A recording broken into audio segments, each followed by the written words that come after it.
Hi, it's me again with Corel Tips and Tricks. Somebody had a pretty good question.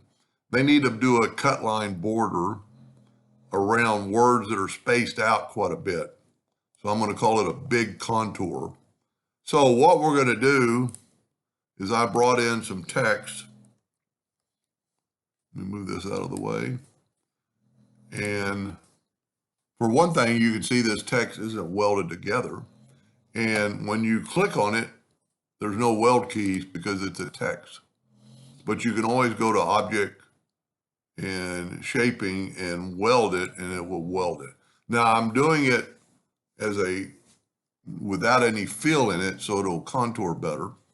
So what we're going to do, we're going to go to Effects and Contour, and we're going to contour 1 inch to the outside with rounded corners. And we get that. Now, you could have it less off the words, but now you can see all these spacing. So there's 2 ways we can do this. We can take you could take actually a circle, but I'm just going to use a 3-point line or 3-point curve line. I'm just going to kind of contour that or curve that in. And there's a couple of ways you could do this, but I find it the easiest way. First of all, let's see how big this thing is.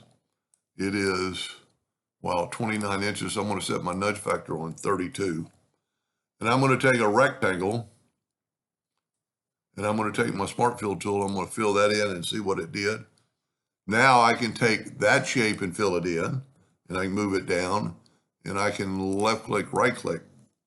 And now I can take my rectangle away, take my lines away, go up to here and go to Object and break the contour apart. And then I could get rid of my contour.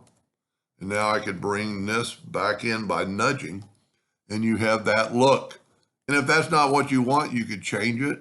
You know, you could take the nodes and bring it in more or whatever you wanted to do to your liking. And pretty easy way to do it. And then, of course, you could click on your text and fill it with red, take away the outline, take your outer one, fill it with green or whatever color, and then go to Object, Order, Back a Page, and you get that look. I mean, there's several other ways you could do it, but I think that would probably be the easiest. Anyway, I hope that answered their question, and thank you for watching.